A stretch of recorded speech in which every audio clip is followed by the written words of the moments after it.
ആലപ്പുഴയെ ലോകോത്തര ജലവിനോദസഞ്ചാര കേന്ദ്രമാക്കി മാറ്റുവാനുള്ള ബൃഹത്തായ പദ്ധതികൾക്ക് വേഗതയേറുന്നു. കേന്ദ്ര സർക്കാരിന്റെ സ്വദേശ് ദർശൻ 2.0 പദ്ധതിയിൽ ഉൾപ്പെടുത്തി 93.17 കോടി രൂപ ചെലവഴിക്കുന്ന എ ഗ്ലോബൽ വാട്ടർ വണ്ടർലാൻഡ് പദ്ധതിയുടെ അവലോകനം പൂർത്തിയായി.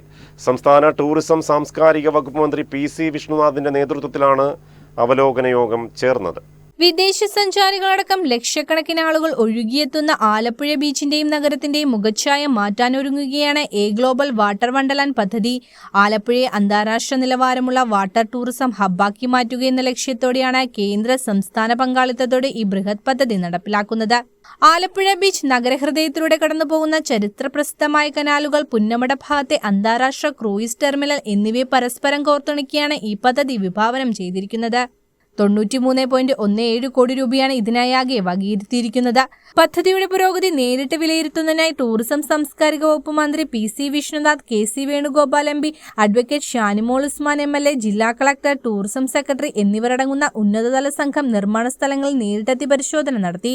ജില്ലയിൽ ഏറെ നാളായി മുടങ്ങിക്കിടക്കുന്ന വിവിധ ടൂറിസം പ്രോജക്റ്റുകൾ അടിയന്തരമായി പൂർത്തിയാക്കണമെന്നും യാതൊരു കാരണവശാലും നിർമ്മാണത്തിൽ കാലതാമസം വരുത്തരുതെന്നും മന്ത്രി കർശന നിർദ്ദേശം നൽകി. ഈ പദ്ധതികൾ കൂടി യാഥാർത്ഥ്യമാവുന്നതോടെ കേരളത്തിന്റെ ടൂറിസം ഭൂപടത്തിൽ ആലപ്പുഴയുടെ പ്രശസ്തി ലോകോത്തര നിലവാരത്തിലേക്ക് ഉയരുമെന്നാണ് പ്രതീക്ഷിക്കുന്നത്.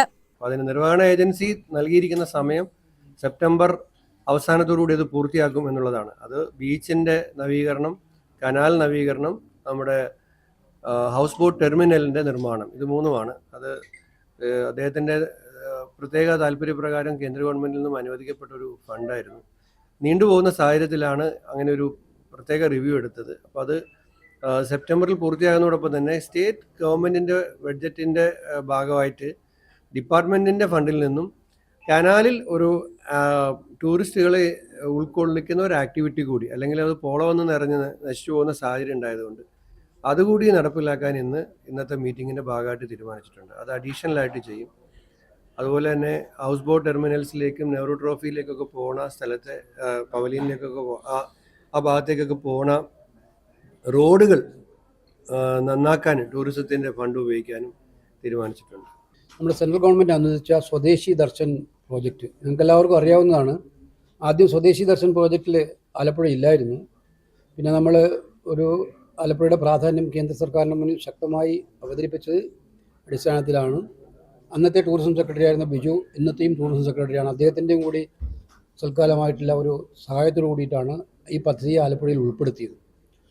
പക്ഷേ അന്ന് ടൈം ലിമിറ്റ് ഉണ്ടായിരുന്നു ഈ പദ്ധതി നടപ്പിലാക്കാൻ. അത് ആ ടൈം ലിമിറ്റ് അനുസരിച്ച് മാർച്ച് 31-നുള്ളിൽ ആ പദ്ധതി തീരണമായിരുന്നു. ടൈം ലിമിറ്റ് അനുസരിച്ചിട്ടാണ് കേന്ദ്ര ഗവൺമെൻറ് ഏകദേശം 100 കോടിയോളം രൂപ നമുക്ക് അനുവദിച്ചു തന്നത്. അത് പ്രധാനപ്പെട്ട കോമ്പണൻ്റ് എന്ന് പറയുന്നത് ആലപ്പുഴയുടെ കനാലുകളുടെ നവീകരണം, ആലപ്പുഴയുടെ കടപ്പുറത്തിൻ്റെ നവീകരണം, ബീച്ച് നവീകരണം, പിന്നെ നെഹ്റു ട്രോഫി ഫിനിഷിംഗ് പോയിന്റുമായി ബന്ധപ്പെട്ടുള്ള ഹൗസ് ബോട്ട് ടെർമിനലുകളിലെ അതിൻ്റെ ഒരു ടെർമിനലിൻ്റെ വികാസം, ഈ 3 കോമ്പണൻ്റാണ് ഇതിനകത്തുള്ളത്.